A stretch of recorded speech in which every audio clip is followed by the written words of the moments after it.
কত ভিডিও তো দেখলেন, এই ভিডিওটা দেখে একটু শেয়ার করে দেন। তুমি যে কি বলো না। কেন, ঠিকই তো বলেছি। আচ্ছা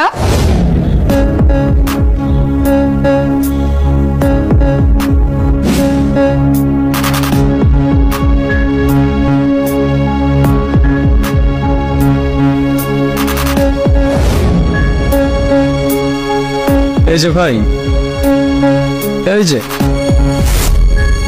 আমি একটা বিপদের মধ্যে আছি, বুঝলেন? আপনার একটু হেল্প দরকার। হেল্প লাগবে? আচ্ছা বলেন।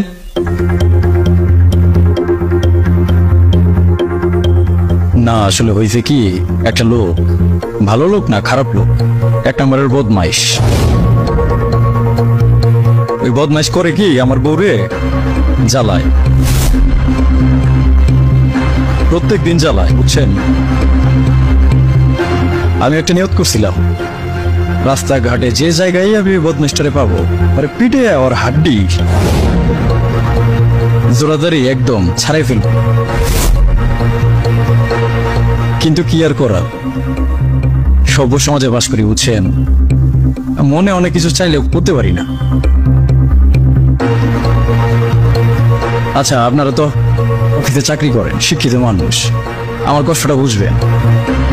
বলেন তো এরকম অবস্থায় আইনি ভাবে আসলে করণীয় কি?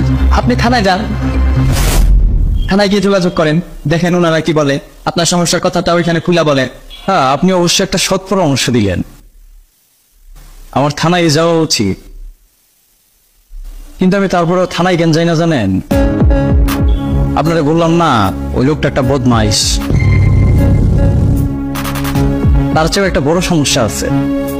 আমার যে বউ, ওই লোকের চেয়েও বেশি খারাপ, বুঝছেন? আমি থানায় যাই যদি কমপ্লেন করি, আমার বউ যায় ওই লোকের পক্ষে সাক্ষী দিবে, আমার পক্ষে কথা বলবে না। তারপরেও কি আমার থানায় যাওয়া উচিত? আপনার বউ আপনার পক্ষে সাক্ষী না দিয়ে ওই লোকের হয়ে সাক্ষী দিবে, তাহলে তো মহা মুশকিল। আপনার তো থানায় গিয়ে কোনো লাভ হবে না। সেটাই ভাই, আমার তো মহা মুশকিল। এই মুশকিল থেকে বের হওয়ার অনেক চেষ্টা করছি, বুঝছেন, কিন্তু পারি নাই। আচ্ছা ভাই জানেন, আমার বলে না আমি মারছিও, গায়ে হাত তুলছি, বুঝছেন, একবার না অনেকবার, তারপরেও কোনো সমাধান হয় নাই। তাহলে আর আমি কি করতে পারি বলেন তো? গায়ে হাত তুলছেন, তাহলে তো অনেক বড় ঝামেলা বাঁধায় ফেলছে। ভাই, ঝামেলা যে বিশাল একটা লাগছে সেটা আমিও বুঝতে পারতেছি, বুঝলেন, কিন্তু কি করবো?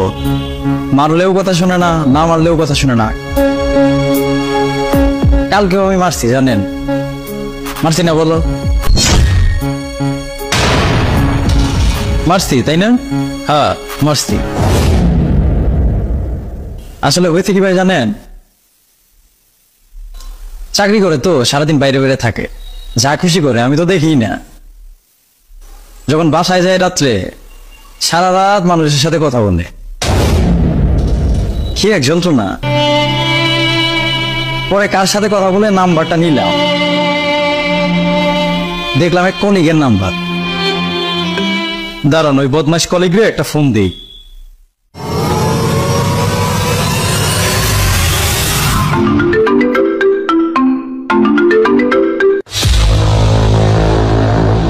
কেটে দিলেন? ও আপনার এই নাম্বার না? আপনি কি ভয় পাইতেছেন? আপনাদের পিটাইয়া হাড্ডি গুড্ডি ঘোরা করার জন্য আমি এই জায়গায় আসি নাই।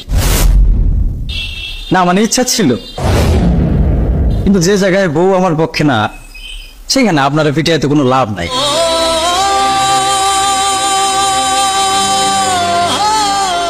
আপনারা পিটাবো না, লাচ্ছিও দিব না, উৎসাহ দিব না, কিছুই করবো না, এমনিই আসছি। আপনার সাথে কিছু বলতেই আসি নাই, আপনার সাথে আমার কোনো কথাই নেই। আমি আসছি আমার বউয়ের সাথে একটু কথা বলতে। না মানে সে যেহেতু আমার সাথে থাকতেই চায় না,